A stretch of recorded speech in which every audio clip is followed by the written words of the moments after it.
Hello. I'm sitting here with Professor Deborah Johnson, who is a philosopher and chair of Science and Technology Studies at the University of Virginia. And we have just been spending the day as part of a project that's here at the Hastings Center that's looking at the question of how to ensure that we have safe, controllable, and beneficial artificial intelligence. And so I wanted to use this opportunity to kind of reflect on the work that you've done in this area and to have a chance to learn a little bit more about your own thoughts, given all the things that we were looking at today. So we covered a wide range in this project, and I think you're one of the few, if not the only, philosophers in the group. So I was wondering, where you see artificial intelligence going and what concerns you the most about the social and ethical implications of this new technology? Okay. Well, to answer the first question, I actually am going to say something contradictory. Okay. I mean, on the one hand, I think I see it developing more and being used more and more in decision-making in a variety of different contexts. But the contradictory thing is that I actually don't like to predict because based on sort of conversations I've had, especially with AI people, my understanding is that technology and society move together and that they're co-shaping each other.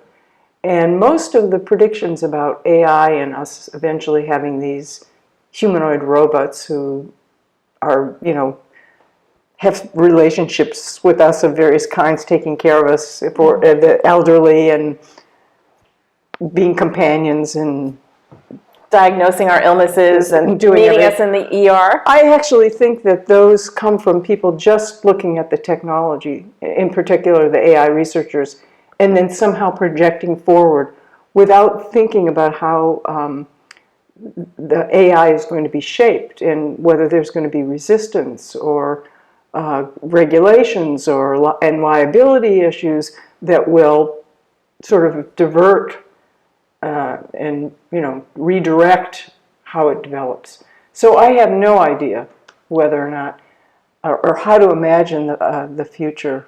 I actually think there may be resistance. I was thinking during our session today about the fact that we now have something like digital music that most people consider better than old style music. But we also have lots of people who now collect vinyl records who like them. And the same thing with automobiles. People now collect old cars and prefer, and gets sort of a great deal of pleasure in those old things. So it's not at all clear to me that people will ultimately accept AI, at least in the way it's being thought about now. I can understand that you want to resist prediction because we don't have a crystal ball, and there can be so many contingencies that come into play, so that seems wise. On the other hand, from what I learned at today's meeting here at the Hastings Center, very smart software systems are being integrated Absolutely. in all kinds of ways that we don't even see and that we take for granted in terms of how we're managing our financial systems, for example, how our airports are controlled, how airplanes are driven. So medical diagnosis and understanding causes of medicine. Yes.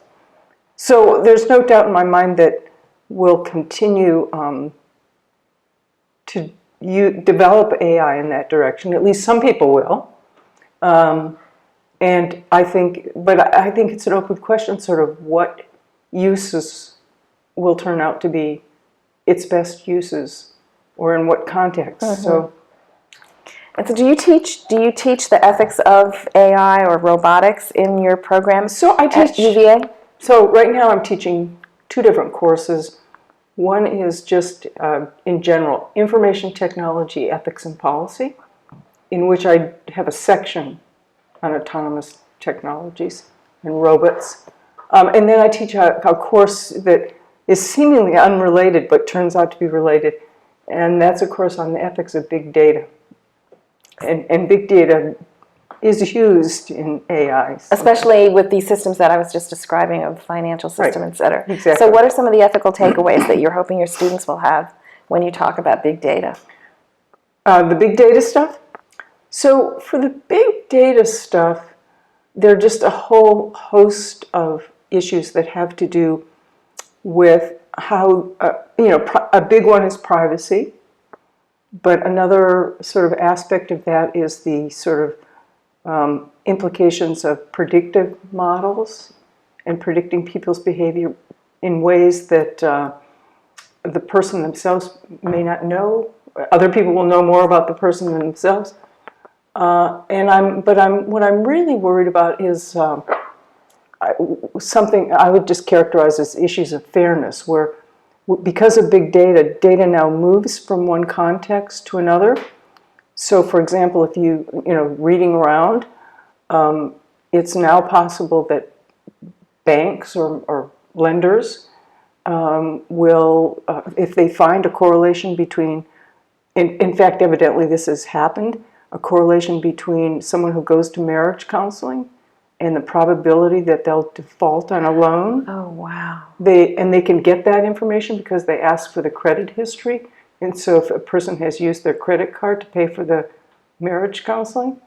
So, and then you have issues about correlations being established between successful employees and how close they live to work. How close they live to work. So the closer you live, or people who live close to work are more likely to succeed than people who live far.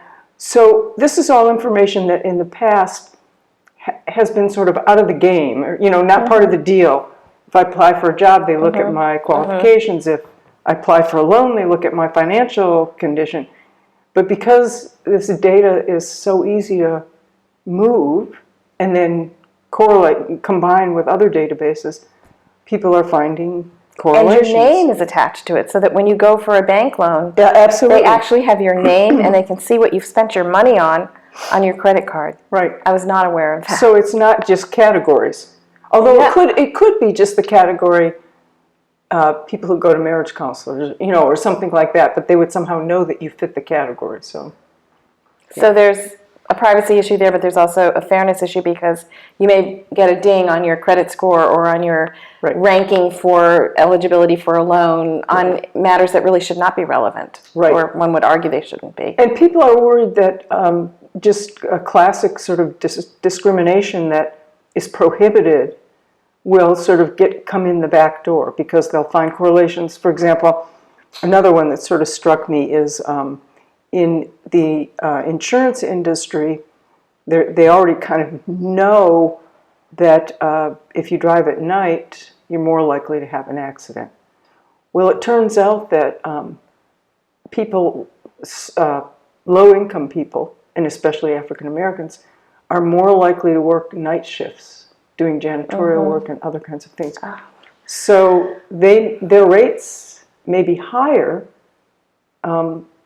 because they work at night. And they're not necessarily more prone to accidents, but they kind of get lumped together in this category of people who drive at night. Wow. So you end up with...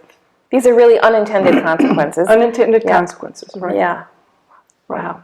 To these just multiple correlations that you can now make. People are concerned about the government, but these are not really, this isn't coming from the government at all. This is coming from marketing and corporate scrutiny of big data. Right. I mean, it could also come from government, but I mean, I think we worry about health insurance that might be run by the government or Medicare, finding out patterns in people's behavior and making correlations and then insisting on... All the studies I know of that have looked at big Medicare data have really been anonymized or at least made confidential. Not all are anonymized, but it's certainly made confidential. Okay, so this is one of the things, exception to that? This is one of the things I have learned and push in my big data course. We used to, all our stuff on privacy, especially when it comes to research, has been based on the premise that if you anonymize the data, you've protected privacy.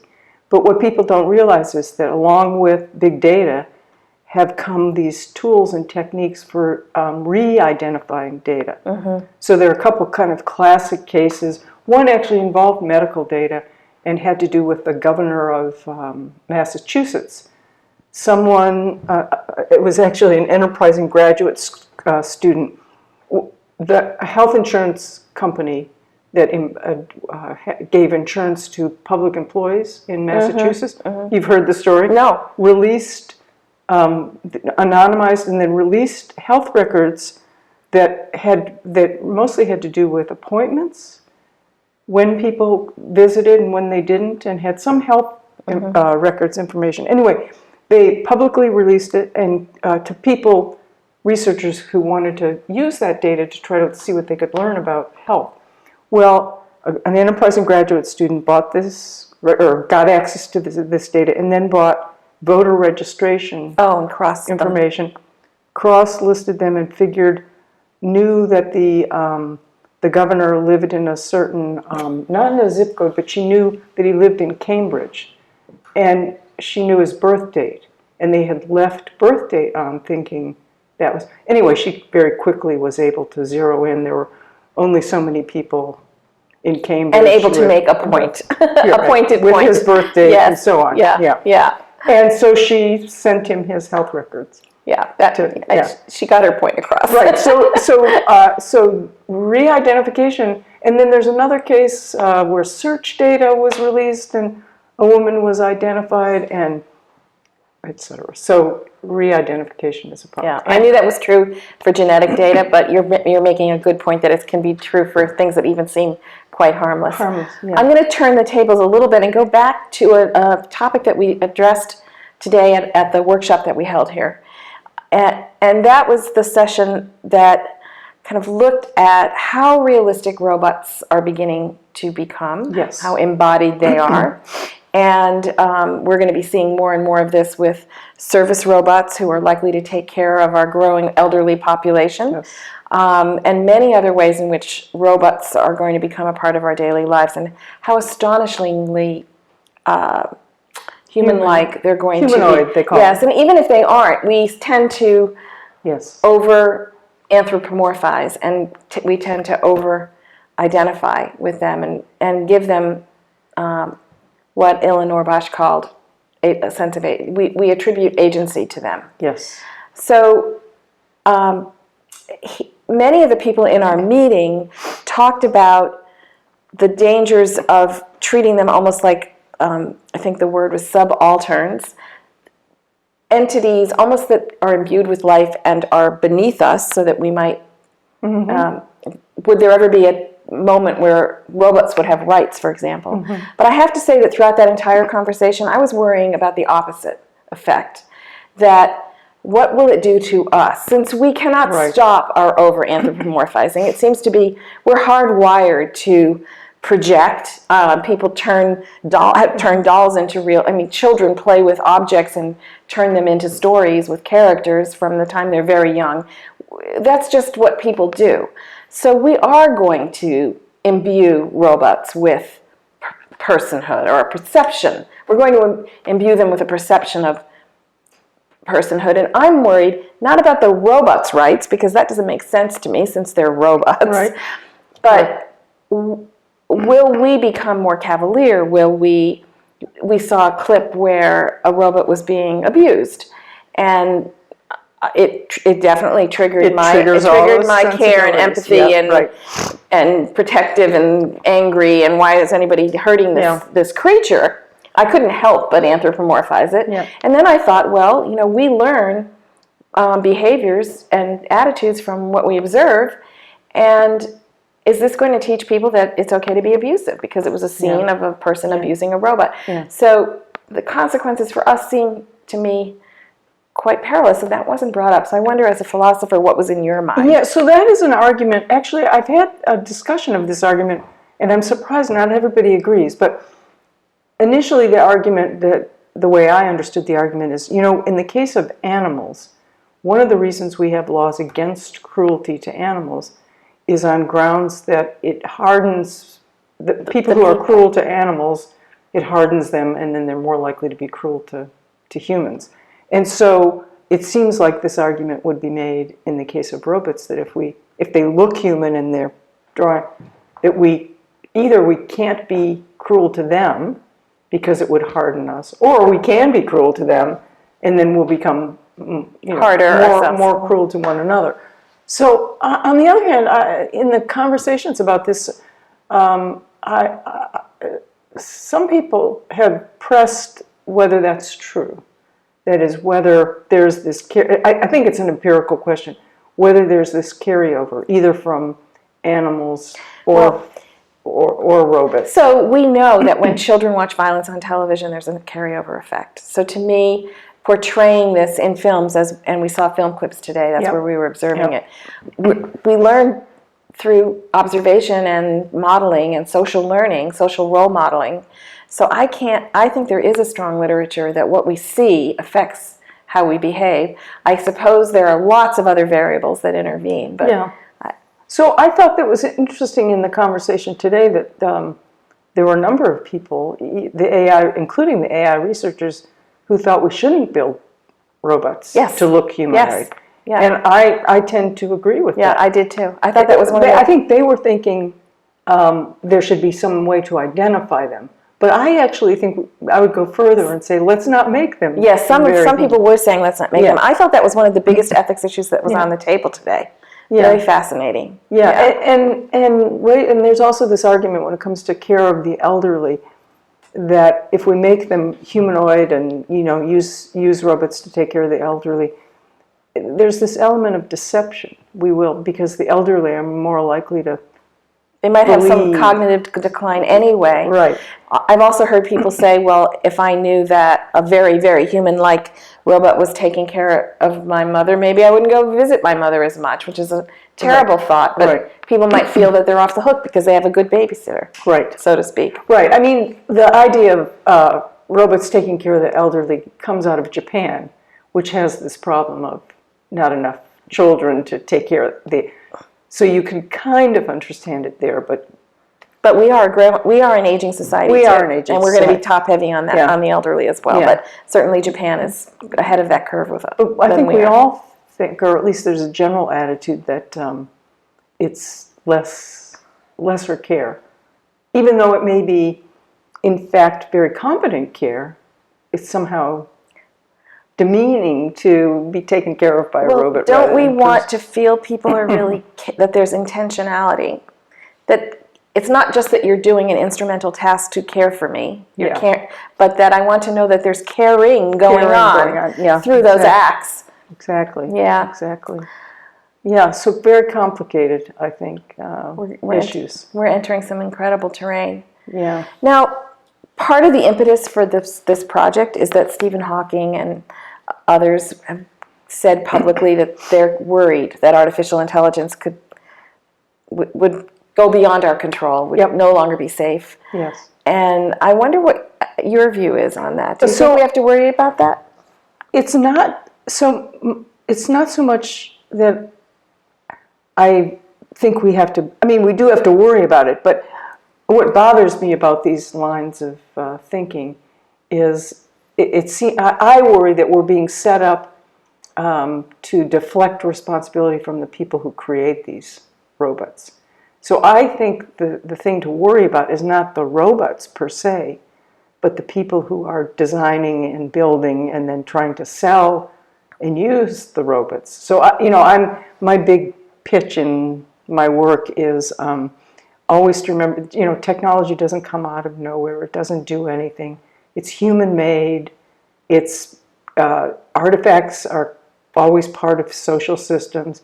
So there are always people involved in these systems. And it's the people I'm worried about, and that's what I think we should be worried about, people, not robots. So the examples you gave me earlier are about people, or corporations, which are run by people. Yeah. So you talked about big data, and let's be sure that we're using it in ways that are fair and that are not violations of privacy. We talked about people designing human-like robots and making choices about how to use them. I can see all the human factors there and issues about who should be responsible and what are you using your talents to create. Right. But Stephen Hawking and Elon Musk and Stuart Russell today, people who are concerned that the technology itself will get out of our control, seem to be raising a separate issue. I don't know that you're. I understand what you're they're really saying. kind of orthogonal topics. I mean, unless you think that this is so not an issue, that the machines cannot ever get so smart that they will get out of our control, this is really not a likely issue, and therefore is deflecting from your issue. Right. Or So, do you just think that it's not going to happen? well, no, it's not that I think it's not going to happen. I think it could happen. But I think if it happens, it's because humans will have put into the world robots that they don't understand and that they've designed to give them the power to learn beyond what the humans can understand about the robots. I mean, it's sort of like throwing creating some really dangerous weapon, and you don't understand or dumping something into the ocean, and you don't understand how it's going to, interact with the salt water or something. It's just irresponsible to put something in the world that you don't know how it's going to behave. So I took them to be agreeing with that. That they're saying we need to come together to be responsible, to figure out how we design these so we don't give them that kind of autonomy. Exactly. But yet I felt that you had other perspectives. I don't know. Several times in the meeting I thought there was a cross current there that I didn't quite understand. Well, I think there's a kind of a little contradiction there. That is, they want it to be safe. They want these robots to be safe, or the AI to be safe. And yet, at the same time, they want the AI to somehow be autonomous enough so that humans will no longer be able to predict how they'll behave. Well, that seems to me just a... I think they want them to be autonomous in the sense that they're going to be confronting decisions the way a car is going to be self-driving will face decisions. Yeah. So I think there's a sense of inevitability if you decide you want to make this technology Well, in the I first think place. it's not which inevitable. Is what you're saying. Yeah. I think it's not inevitable. I mean, think about safe self-driving cars. We're not going to put the system into place unless we're sure it's going to be safe. I mean, it's true of any kind of software that you design. You don't allow it to just do anything. You always build it with constraints on how it's going to behave. And you may not know within those limits how it's going to behave, but you design it so that it has limits. So it will never kill another human being or, whatever. It'll never go off the deep end. So, even I was going to go to drones and, but they always, we think of drones going off. There's always a human now in the loop, and from a kind of, so even if we had drones that we could just send out without instructions or with broad instructions, there are all kinds of legal, political, etc. reasons that would stop us from doing that. Except that now we're talking about lethal autonomous weapons. Yeah, exactly. And it's so interesting because the military is just is just the environment in which there's always a chain of command and someone to be held responsible. And then all of a sudden we're going to cut that. Right, we're going to, right. That is a great irony. Yeah, it is. All right, well, we're smiling, but these are very serious, very serious problems. Very, Thanks very so much for complicated. talking with me. Sure, I enjoyed it.